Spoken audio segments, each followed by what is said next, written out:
Hello YouTube, you're welcome to my channel.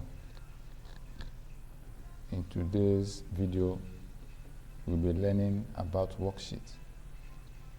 We'll be learning how to insert, delete, and rename a worksheet in your workbook.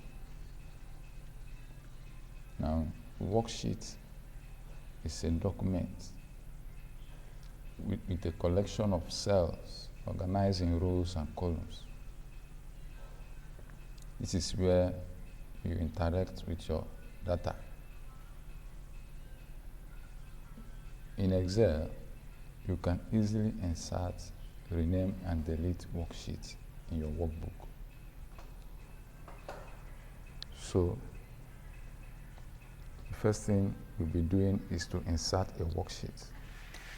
To insert a worksheet,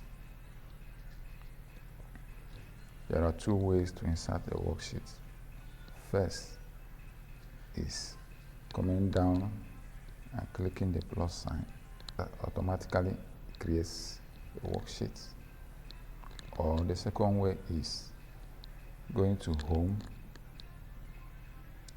click Insert, Insert Worksheets. You can see another worksheet has been created. So those are two ways to create a worksheet. Now the next thing we'll be looking at is how to rename a worksheet. To rename a worksheet, there are two ways also. The first is you can double click, then remove the name there and put your own.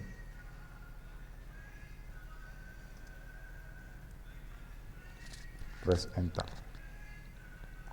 Or you can right click on the sheet tab and click rename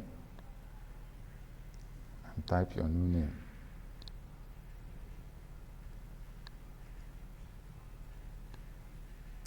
Press enter. So that's how you can rename a worksheet in your workbook. Now the third thing we are going to look at is how to delete a worksheet. To delete a worksheet, there are two ways also. The first is right click on the tab and click delete. Or select the sheet you want to delete, go to Home, go to delete, delete sheet, and the sheet is deleted. So that's it, guys. These are three things you can do with a worksheet. You can insert, rename, and delete. Hope you enjoyed the training. Please don't forget to like, share, comment, and subscribe to my channel. See you guys next time.